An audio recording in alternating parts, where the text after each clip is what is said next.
우리 하나님 말씀 보겠습니다.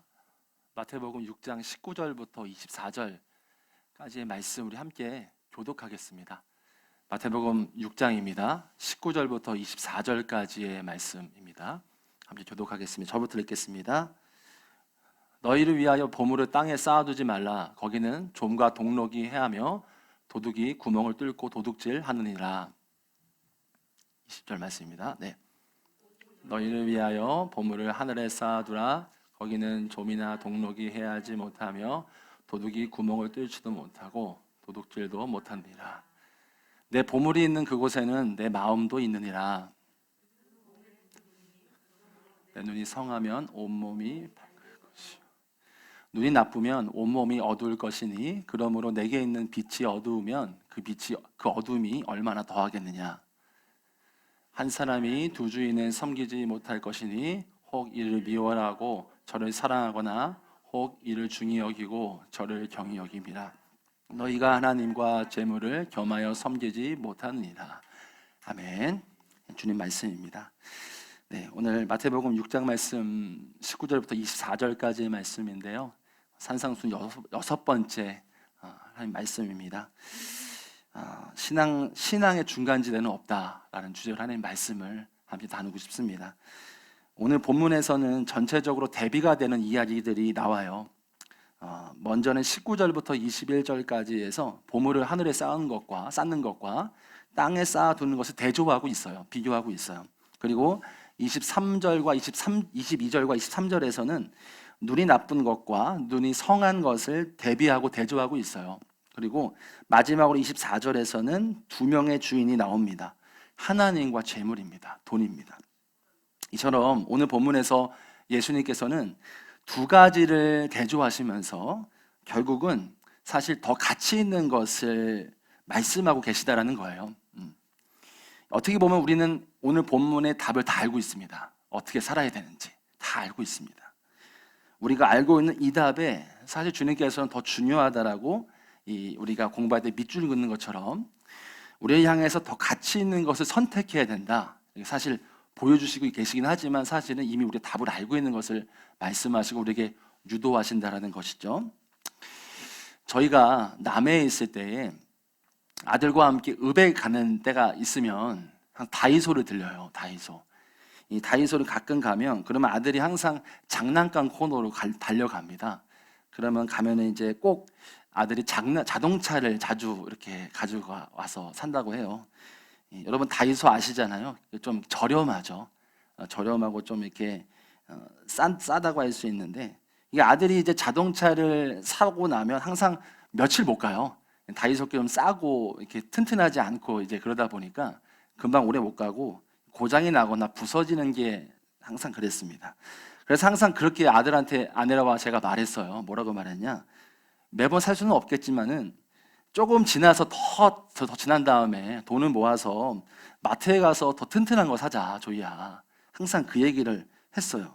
그런데도 저희 아들은 이제 항상 다이소를 가게 되면 항상 그 장난감, 항상 이렇게 자기 눈에 다이소가 좋아 보였는지 이렇게 뭐 마트에서 뭘 큰 거 사거나 그렇게는 안 사고 항상 다이소에서 항상 조그만 장난감을 저랑 같이 샀던 기억이 있어요. 그래서 다이소만 고집을 했던 거죠.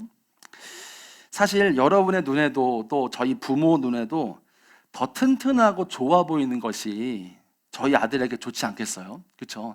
이렇게 싸고 이렇게 금방 고장나는 것보다 그래도 좀 값어치가 좀 있더라도 튼튼하고 오래 쓸 수 있는 게 아들한테 좋지 않겠습니까? 오늘 예수님께서 하시고자 하시는 말씀이 바로 이것이라는 마음이 들어요. 우리 눈에는 가치 있는 것처럼 보일지는 모르겠지만 하나님의 눈에는 그것이 가치 있는 것이 아니라는 거예요. 오히려 우리에게 이 말씀을 통해서 하시는 말씀은 우리에게 더 좋은 가치, 너희들에게 더 가치 있는 것을 선택해야 된다. 그 말씀을 하신다라는 것이죠. 사실 오늘 말씀을 준비하면서 주님께서는 저 자신에게도 먼저였지만 우리 하나님 말씀을 듣는 우리 모두에게 의도적으로 우리의 마음, 속마음을 들추지 않나 그런 마음이 들었습니다. 단순한 예수님이 이거다 저거다 대비하고 대조하는 게 아니라 오히려 사실 우리 마음이 본문에 그대로 나와 있어요. 오늘 본문에 그대로 나와 있어요. 보물을 우리가 하늘에 쌓아야 되는 거 다 알아요. 우리가 믿음으로 당연히 고백을 합니다. 아멘이고요. 그래야 합니다. 그러나 여전히 우리의 속마음은 이 땅에 보물을 쌓고 싶어요. 그리고 재물보다 하나님을 더 사랑해야 되는 것도 알아요. 잘 알죠. 하지만 여전히 우리의 속마음은 재물도 사랑하고 싶은 마음이 있어요. 그래서 저는 오늘 본문 준비하면서 딱 제목부터가 지어졌어요. 중간지대는 없다라는 거. 그래서 우리가 중간지대에 있지 않나라는 마음이 들었어요. 사실 우리는 하나님과 세상 사이에서 왔다 갔다 하면서 이렇게 할 때가 많아요. 그것은 곧 우리가 하나님께 완전히 마음을 두고 있지 않다라는 것을 말하기도 해요. 하나님과 세상 사이에 왔다 갔다 하고 이 중간지대에서 왔다 갔다 한다라는 건 결국은 우리가 하나님께 완전히 있는다라는 것은 아니라는 것이죠. 오늘 설교를 준비하면서 문득 엘리야가 생각났어요. 바알 선지자들과 대결했던 열왕기상 18장이 떠올랐습니다. 열왕기상 18장 21절에 이렇게 기록을 하고 있습니다. 다 같이 읽어볼까요? 시작. 엘리야가 모든 백성에게 가까이 나아가 이르되 너희가 어느 때까지 둘 사이에서 머뭇머뭇하려느냐? 여호와가 만일 하나님이면 그를 따르고 바알이 만일 하나님이면 그를 따를지니라 하니 백성이 말 한마디도 대답하지 아니하는지라. 우리도 여전히 하나님과 세상 사이에서 머뭇머뭇하는 건 아닌가라는 생각이 들어요. 엘리야가 말한 것처럼 우리도 여전히 하나님과 세상 사이에서, 즉 이 중간지대에서 머뭇거리고 있는지 모르겠어요. 엘리야는 말하죠. 본문에서 말하고 있어요. 여호와가 만일 하나님이면 그를 따르고 바울이 만일 하나님이면 그를 따라라 라고 말하고 있어요. 저는 오늘 예수님께서 저와 여러분에게 도전한다 싶어요. 나와 세상 사이에서 머뭇거리지 말라는 것이죠. 오늘 보물을 좀 차례대로 살펴보겠습니다. 먼저 주님께서는 보물을 땅에 쌓아두지 말라고 하세요. 오히려 하늘에 쌓으라고 하셨어요. 19절부터 21절까지가 그 내용입니다. 이 내용을 보면 어떤 의미인지 좀 말씀을 드리겠습니다. 이 옷장에 옷을 넣어두면 언젠간 좀벌레로 인하여 옷의 가치가 떨어지죠. 그래서 좀이 나오죠. 19절 말씀에 그 의미인 것입니다. 동록이 해야 한다는 건 녹이 쓴다라는 거예요. 이 원문으로 보면 녹이 쓴다는 건 먹어버리는 것이라는 의미예요. 그러니까 곡식이 많아서 곡간에 가득 차 있으면 벌레나 이런 것들이 인해서 이 곡식이 다 먹어치워지는 것처럼 이 의미는 뭐냐? 19절 의미는 뭐냐? 보물은 언젠간 다 없어진다. 영원하지 않다라고 말씀하는 겁니다. 또한 우리 20절 말씀에 보면 도둑 얘기가 쫙 나옵니다. 밑에 부분에 보면 이 대부분의 이스라엘 집들은 이 담벼락은 구운 진흙으로 만들었다는, 흙으로 만들었다는 거죠. 그래서 도둑질하면 어떻게 하면 되겠습니까? 흙을 파기만 하면 돼요. 굉장히 쉬웠다라는 것이죠. 그러니까 흙만 파내면 얼마든지 도둑질을 할 수 있었다라는 겁니다. 그래서 도둑이 구멍을 뚫고 들어온다고 하신 겁니다. 이 모든 것, 19절부터 20절까지의 의미, 이 모든 것이 무슨 의미를 우리에게 주는 걸까요? 보물은 완전하지 않고 영원하지 않다라는 것을 우리에게 말해주는 것입니다. 아시는 분이 계실지 모르겠지만 고 박용규 목사님이 계세요. 그분 저희 유튜브 보시면 천국 지옥 간증한 영상이 나와요. 그 영상을 보시면 그분 간증을 요약하면 간단합니다. 우리 교회가 중원구에 있잖아요. 그 교회 목사님이 담임하시던 교회가 성남 제일교회예요. 근데 그 교회가 중원구에 있더라고요. 그래서 그 교회 개척하시고 70, 80년대 시대에 5천 명까지 부흥을 시키셨다는 거예요. 그래서 세 개의 중학교도 설립을 하고 장관까지 추천이 될 정도로 대단했다라는 거죠. 그러던 1987년도에 고혈압으로 쓰러지셨어요. 그래서 거의 몸이 뒤틀리시고 그러면서 세브란스 병원에서 갔더니 살 가망이 없다고 나가라고 한 거예요. 그래서 판정받고서 10일 만에 퇴원하셨다는 겁니다. 그로부터 10일 후에 심장이 멎었어요.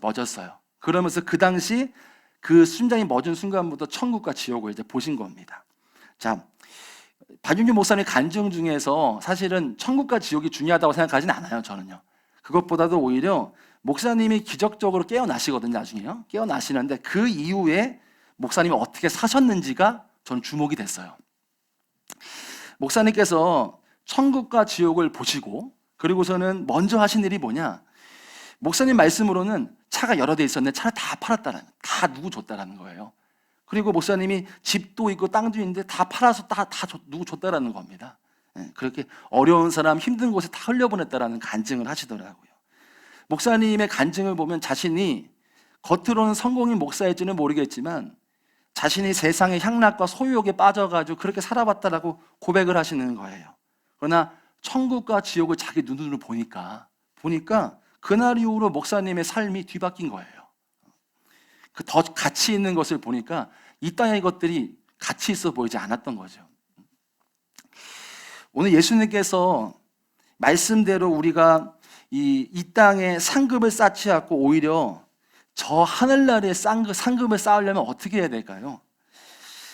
단순하다 싶습니다. 목사님이 보신 것처럼 똑같습니다. 하나님의 나라에 대한 눈이 열려야 된다라고 생각을 합니다. 그런 마음이 들었습니다. 이 땅보다도 저 하늘나라의 가치가 더 귀하다라는 것을 깨달을 때 가능하다라는 것이죠.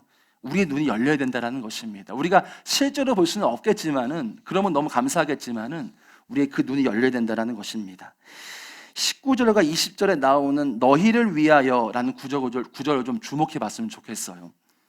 우리는 이 말씀 뭐냐? 너희를 위하여 그렇게 해야 된다, 그 말씀이거든요. 너희를 위하여를 말씀하시는 거예요. 그러니까 우리 주님은 정말 저와 여러분에게 가장 좋은 길이 무엇인지를 알려주시는 거예요. 너희를 위하여 더 좋은 게 이거다라고 말씀하신다는 거죠. 한마디로 보물을 땅에 쌓는 것보다 저 하늘에 쌓는 게 너희들한테 더 좋은 거야, 더 가치 있는 거야, 이 말씀하고 계시다라는 겁니다. 여러분 우리 성도분들의 삶이 정말 광야 같을 거라는 생각이 듭니다.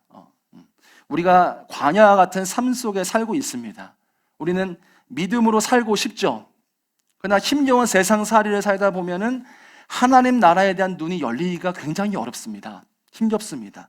사실 우리 눈에 보이는 것들, 이렇게 어려운 환경이나 이런 상황들을 보면 믿음의 눈으로 보기에는 너무나 어려운, 버겁죠. 우리의 영적으로나 마음적으로나 삶적으로나 그 모습을 통해서 우리 믿음을 가리기 때문인 것입니다. 너무 이게 눌리니까요. 우리가 새벽 때 민수기 말씀을 하고 있잖아요. 민수기는 약속의 땅으로 가는 광야에서의 어려움을 겪고 있는 백성들의 이야기가 주된 배경이에요. 한쪽 부류가 있어요. 한쪽 부류는 광야에서 하나님을 의심하고 불평을 하죠. 그와 반대로 비록 적겠지만은 하나님의 약속을 믿은 그룹은 그 하나님의 약속을 붙들고서 저 약속의 땅을 사모하면서 인내하면서 기대하면서 나아갔어요. 그리고 마침내 그 약속의 땅에 이르게 되었죠. 들어갈 수 있었죠. 저와 여러분이 살아야 하는 이 믿음의 여정, 주님 만나는 그날까지 나아가는 믿음의 여정이 이 광야와도 말씀에 나오는 광야와도 같다라는 마음이 들었습니다. 그렇다고 해서 지금의 삶이 중요하지 않다라는 말이 아닙니다. 드리고 싶은 말씀은 오히려 우리의 삶이, 지금 살고 있는 삶이 우리의 삶의 종착점은 아니라는 거예요. 진짜 종착점은 저 위라는 것이죠.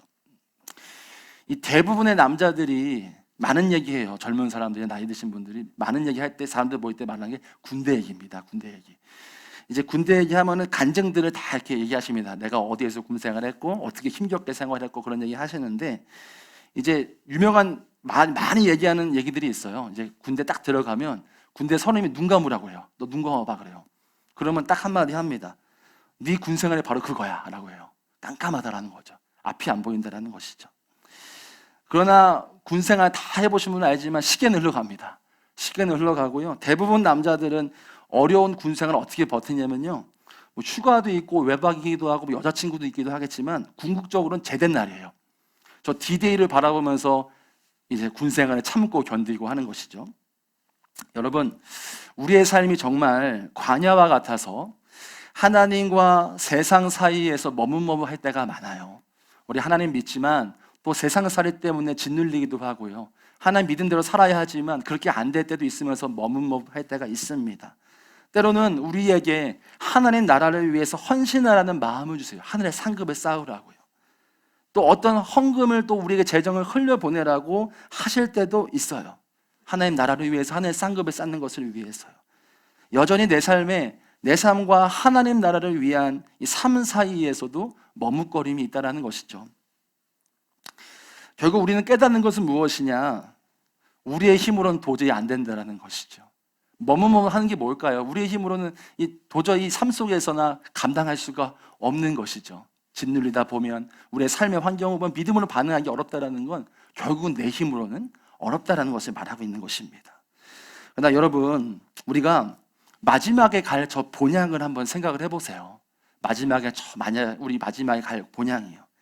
이 땅에서의 삶이 전부가 아니라 그것을 안다고 한다면, 이것이 종착점이 아니라는 것을 안다면, 우리가 나중에 가게 될 저 천국에 우리의 상급이 쌓이고 있다는 것을 안다면 이것이 더 가치 있는 것이라는 것을 분명히 깨달을 수 있다는 것입니다.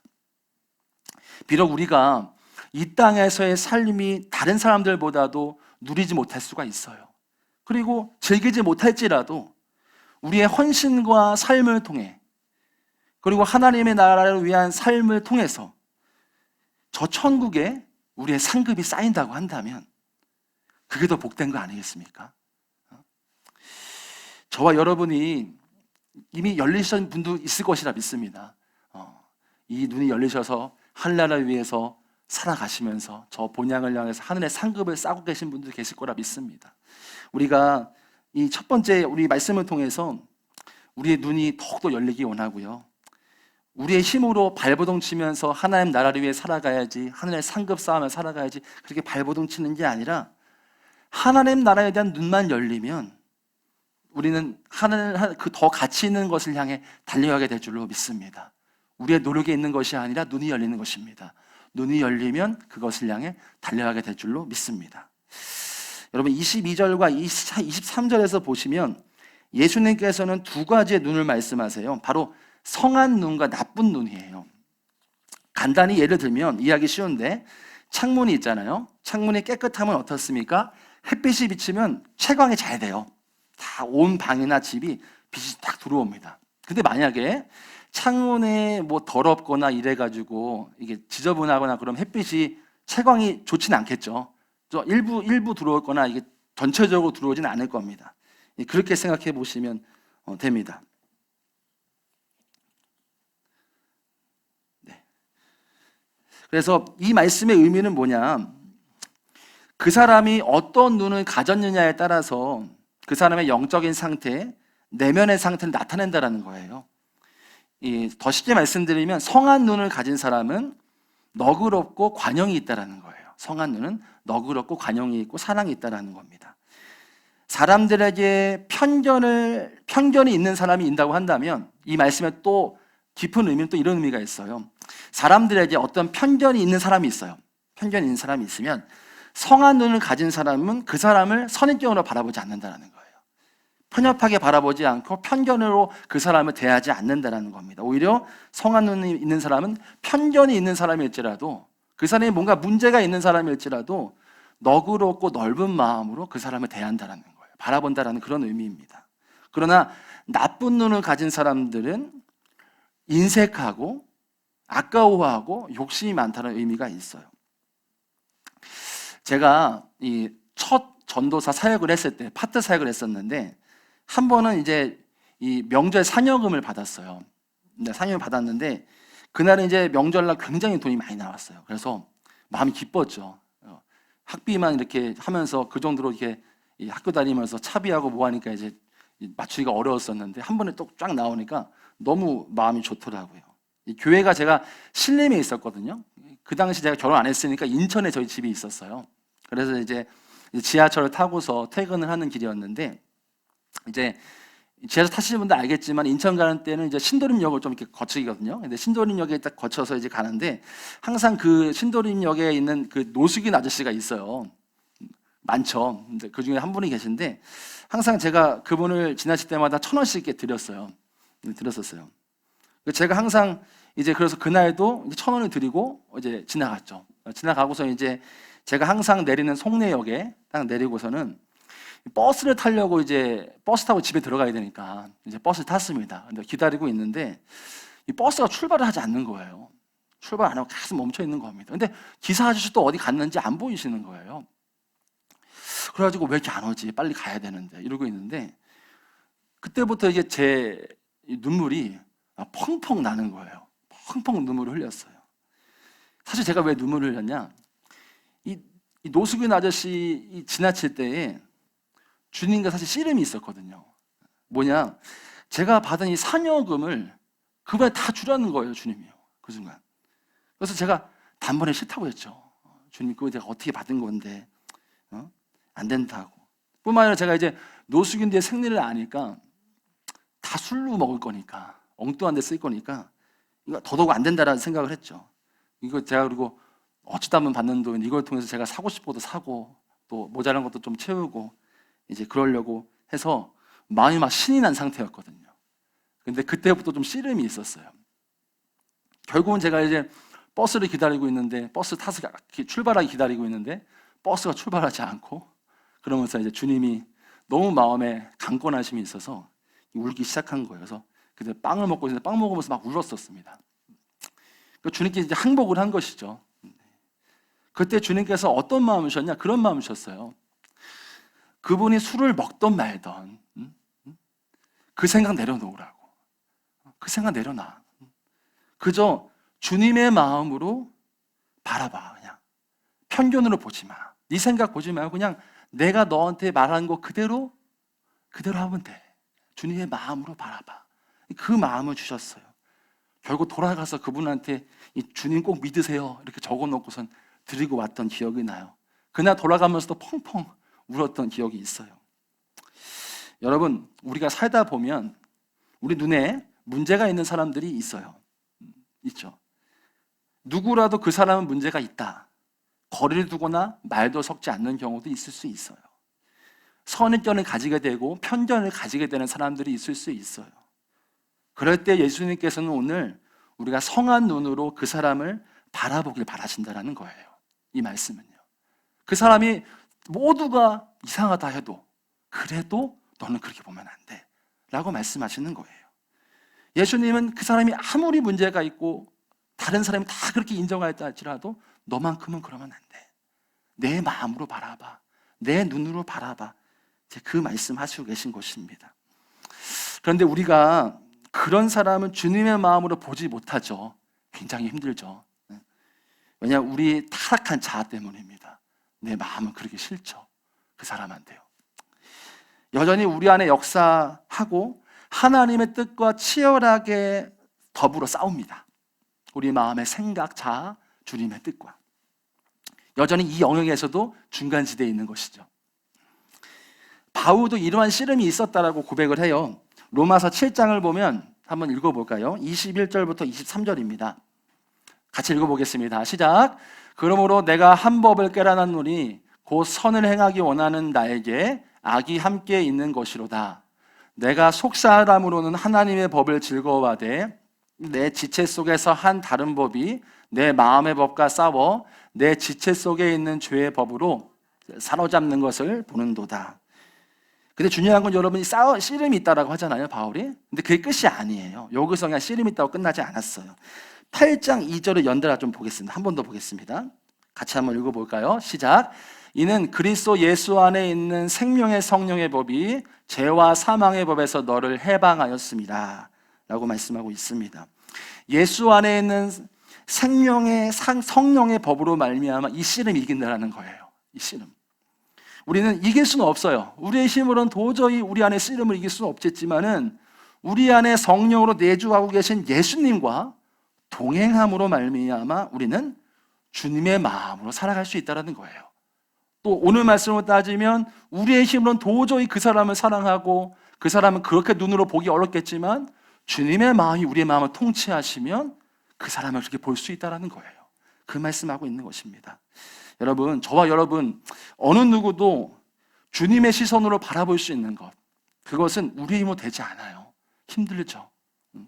그러나 우리 안에 이미 들어와 계시는 그 예수님과 동행하면 우리는 예수님의 시선으로 바라보게 될 줄로 믿습니다. 히브리서 12장 2절이죠. 믿음의 주요 온전케 하시는 예수님을 바라보라. 예수님 바라볼 때 그분에 관한 우리의 시선이 고정되면 어떻게 돼요? 우리 온전케 돼요. 우리의 힘을 되는 게 아니라 예수님 바라볼 때요. 온전케 되는 것입니다. 예수님처럼요. 완전해지는 것입니다.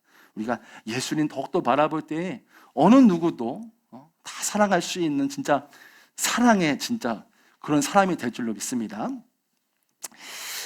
24절에 나오는 이 섬기다라는 것, 24절에 섬기다라고 나오죠. 하나님과 재물을 겸하여 섬기지 못한다. 이 섬기다라는 것을 헬라 원문으로 보면 노예가 되다라는 거예요. 모모에게 노예가 되다라는 겁니다. 이게 뭐냐? 절대적인 소유권이 있다라는 거예요. 절대적인 소유권. 그러니까 돈의 노예가 되든지 아니면 하나님의 노예가 되든지 둘 중 하나라는 거예요. 즉 제자는, 예수님 말씀하신 성도, 예수님 믿는 사람은 하나님과 재물 모두에게 충성된 종은 될 수 없다라는 겁니다. 양자택일이라는 것이죠. 우리가 주목해야 될 표현이 있어요. 뭐냐? 어떤 것을 사랑하면 다른 쪽은 미워하게 되고, 이거예요. 이 부분입니다. 자, 하나님을 섬기는 것과 돈을 섬기는 것이 그만큼 극과 극이라는 거예요. 하나님을 사랑하면 자연스레 돈을 미워하게 되고요. 반대로 돈을 사랑하면 하나님을 미워하게 된다는 거예요. 제가 또 남해 얘기를 하게 되는데, 이 남해에서 마지막 3년 차 때 정말 이제 한동안은 영적으로 완전 바닥까지 갔어요. 바닥까지 갔습니다. 밑바닥까지 갔습니다. 제가 원하던 뭐 이렇게 그 꿈도 있었는데 그게 좌절도 됐고요. 그리고 그 월급도 이렇게 줄어들고요. 생활이 안 되니까요. 또 일자리를 구했어요. 근데 일반대 나와가지고 그래도 좀 괜찮겠다 싶었는데 경력이 없으니까 안 써주는 거예요. 그런데 목사라고 하니까 더 안 써주는 겁니다. 아무도 받아주지 않을 때에 제가 제일 먼저 했던 일이 있어요. 뭔지 아세요? 기도는 아니었어요. 복권 샀습니다. 돈이 없으니까 심지어는 제 목양비로 샀어요. 복권을요. 한 주 그리고 한 주를 이렇게 기다리면서 조마조마하게 이제 뭔가 되겠지, 이런 기대감으로 한 주 한 주를 기다리기로 했지만 사실은 제 안에는 답은 나왔죠. 하나님이 절대 합격시키지 않을 거야. 하나님 절대 붙이지 않을 거라 알면서도 그냥 일말의 기대감이 왜 있었는지 모르겠는데 그냥 이 마음이 뭐랄까요, 뭐 간절하다 보니까 됐으면 좋겠다, 막 이런 마음에 한 주 한 주 기다렸던 것 같아요. 그때 제가 정말 돈이 무서운 걸 알았어요. 제가 복권에 빠져가지고 한 주 한 주 이렇게 기다리고 있을 때 설도 준비 거의 안 했어요. 거의 안 하고 제가 뭘 하고 있는지도 모를 정도로 그렇게 설교도 준비 안 하고 성경 읽는 건 하나도 안 읽었겠죠, 당연히. 기도도 안 하고요. 아마 다 잊혀지는 거였어요. 그렇게 하니까 다 잊혀지더라고요. 그것에 집중이 되니까요. 사실 부끄럽지만 제가 목사라는 것도 잊었어요. 그 당시에 내가 지금 목사가 아니라 지금 먹고 살기 위해서 지금 살아가는 가장이다, 그런 마음가짐, 그랬던 것 같아요. 온통 머릿속에 이제 복권만 있으니까 이거 붙어야 되는데 이 생각, 혹시나 그런 마음들, 그런 마음으로 막 인터넷 뒤지고 했던 기억이 납니다. 제가 그때 그 돈의 굴레에서 벗어났던 순간이 있었어요. 거기서 끝나진 않았어요. 지금도 그런 복권 샀겠죠. 그러진 않고요. 제가 그때 그 굴레에서 벗어난 이 사건이 있어요. 순간이 있어요. 뭐냐? 그 당시에 어느 날 아내가 제게 그런 이야기를 해줬어요. 매달마다 우리 가정에 누군가가 또 교회에서 생각지도 못하게 한 달마다 헌금을 해줬거든요. 성교 헌금을요. 매달마다 헌금을 해줬다는 얘기를 들었어요. 후원금이 들어온다는 얘기를요. 또 신기한 게 저희가 생활할 만큼 그 정도의 금액으로 들어와서 선교헌금이 들어오면서 저희 생활비가 하나님이 채워주시는 것을 이렇게 매달 신기하게 경험했어요. 그때 아내가 그랬거든요. 정말 까마귀를 통해서 우리를 먹이시는구나 라는 것을 고백할 때 맞다라는 고백이 같이 들었죠. 그때 깨달았어요. 주님을 정말 나 사랑하는구나 라는 걸 깨달았어요. 주님 정말 나 사랑하는구나. 나는 돈 좋다고 돈 이 생각에 복권 사고 별짓 다 했는데 주님은 그래도 나 사랑하시는구나, 나 기억하시고 우리 가정 기억하시고 돌보시고 먹이시는구나. 그때 돌아보면 사실 1년도 안 됐거든요. 그때 돌아보면은 제가 영적으로 좀 한 단계 성장한 것 같아요. 그때 그 순간들, 그 시간들이요. 그 이후로 주님을 더 신뢰하게 되고 주님에 대한 사랑이 더 많이 부어지더라고요. 나를 그렇게 사랑하시는구나. 내가 이것밖에 안 되는 목사인데 나 같은 사람 사랑하시는구나. 이 마음이 부어지더라고요. 정말 단순하죠. 주님을 사랑하니까 돈에 대한 염려가 사라지더라고요. 여러분, 많은 성도분들이 삶에 돈에 대한 염려가 많으실 거예요. 많으실 거예요. 그러나 오늘 예수님께서는 분명히 돈에 대한 위험, 이것에 대한 이야기를 우리에게 경고하고 계시는 거예요. 간단해요. 돈을 사랑하면 하나님을 미워하게 돼요. 반대로 하나님 사랑하면 돈을 미워하게 된다는 거예요. 본문에는 실려있지 않지만 오늘 본문을 이렇게 마무리하면서 주님이 제 마음속에 그런 말씀 하시더라고요. 미나, 정말 모르겠니? 정말 모르겠어? 나만 따라오면 되는데, 나만 붙들고 따라오면 되는데 뭘 걱정하고 있니? 그런 말씀을 제 마음속에 말씀하시더라고요. 이 음성이 동일하게도 여러분들에게도 말씀하신다 싶습니다. 어렵지, 힘들지, 걱정되지, 그러나 나만 따라와. 내가 널 책임질 거야 라고 말씀하신다 싶습니다. 저와 여러분 모두가 우리 사랑하는 예수님, 저와 여러분이 정말 사랑하시는 그 예수님만 따라가시는 삶이 되기를 축복합니다. 예수님 한 분만 사랑하면서 따라가는 삶이 되기를 원합니다. 주님이 저와 여러분의 삶을 책임지실 거예요. 믿음으로 우리가 선포했으면 좋겠습니다. 저는 오늘 말씀 좀 정리하겠습니다.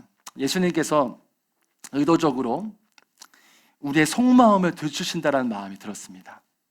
우리의 마음이 오늘 본문에 그대로 나와 있다는 그런 마음이 들었어요. 보물을 하늘에 쌓아야 되는 것도 알지만 그러나 여전히 우리는 속마음은 이 땅에 보물을 쌓고 싶어요. 재물보다 하나님 더 사랑해요. 알아요. 우리 그거 믿습니다. 그러나 실제로 우리의 속마음은 여전히 이 땅의 재물도 사랑하고 싶어요. 우리가 이러한 중간지대에 머뭇거리지 않고 주님의 뜻대로 살아갈 수 있는 방법이 무엇일까요? 애쓰는 것, 노력하는 것 아닙니다. 답은 예수님이세요.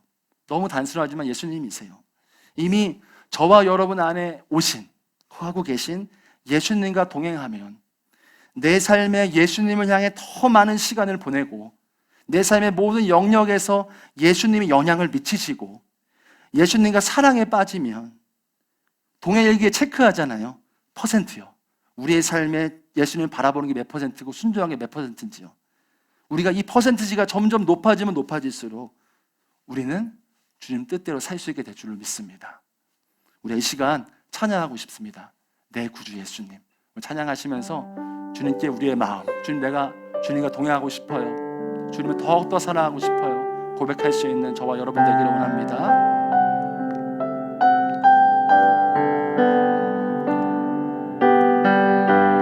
내 구주 예수님, 주 같은 분은 없네. 내 평생에 찬양하리 놀라운 주의 사랑. 위로자 되시며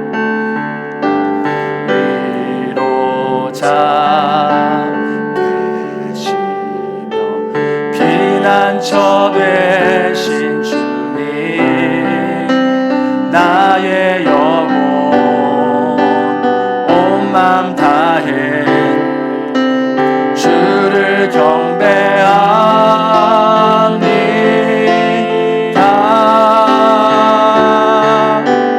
온 땅이여 주님께 외쳐라. 능력과 위엄의 왕 되신 주, 산과 바다 소리쳐 주의 이름을 높이리. 주 행한 일 기뻐 노래하며 영원히 늘 사랑하리라. 신실하신 주의 약속 나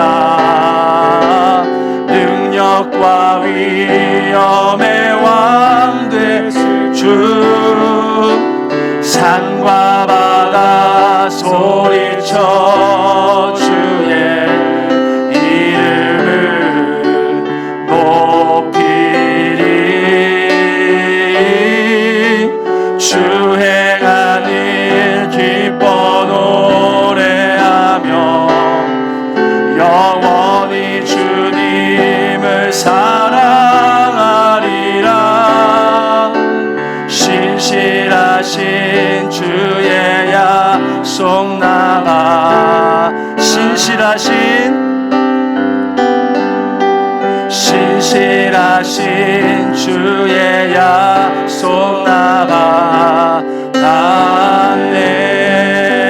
받았네.